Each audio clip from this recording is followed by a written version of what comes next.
I chose ethanol as my biofuel. A biofuel is a fuel that is derived directly from living matter, and ethanol is one of the most common types of biofuels.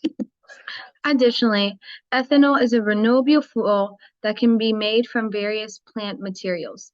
Something unique about ethanol is that it makes up more than 98% of the gasoline in the United States. Most ethanol in the United States is produced from starch-based crops, or it can also be produced by dry or wet mill processing, which grinds corn into flour and ferments it into ethanol. Most U.S. ethanol plants are concentrated in the Midwest, but gasoline consumption is highest along the East and West coasts. The production of ethanol is different for different feedstock, but the process is practically the same for corn, wheat, and other feedstock.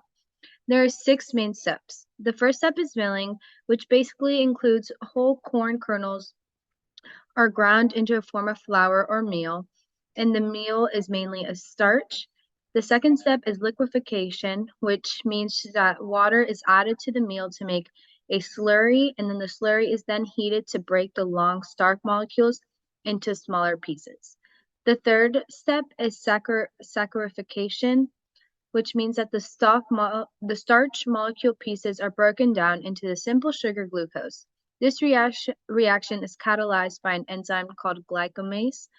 The fourth step is fermentation, which is single-celled microorganisms called yeast are added to the slurry. And fermentation is basically just the biochemical process that occurs when yeast breaks down glucose.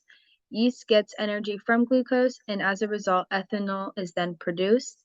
In step 5, distillation and dehydration, through the fermentation process, you only receive 10% of ethanol. And so in this process, we just kind of concentrate it to make sure it's pure 100% ethanol. And then in step 6, denaturation, there's just a small amount of gasoline is added to fuel ethanol to make it undrinkable. Now, ethanol's future development will still be widely available, and there will still be production of ethanol within the United States and in other countries, and the demand for it in the future will likely increase. Ethanol has emerged as a promising alternative that boasts lower levels of greenhouse gas emissions and is seen to have a lower carbon footprint than gasoline. 1 gallon of ethanol emits 18.92 pounds of CO2, which emphasizes its lower carbon footprint. A situation that ethanol sometimes has, though, is that it causes damages to cars. The ethanol industry plays an important role in our country's economy. It has been responsible for more than 40,000 jobs in the United States and more than 1.3 billion in household income. Additionally, it directly and indirectly adds more than 6 billion to the American economy each year. Ethanol is used in many of our everyday products such as toothpaste, mouthwash, and even vanilla extract. We mainly use ethanol though in our gasoline that we use to drive cars.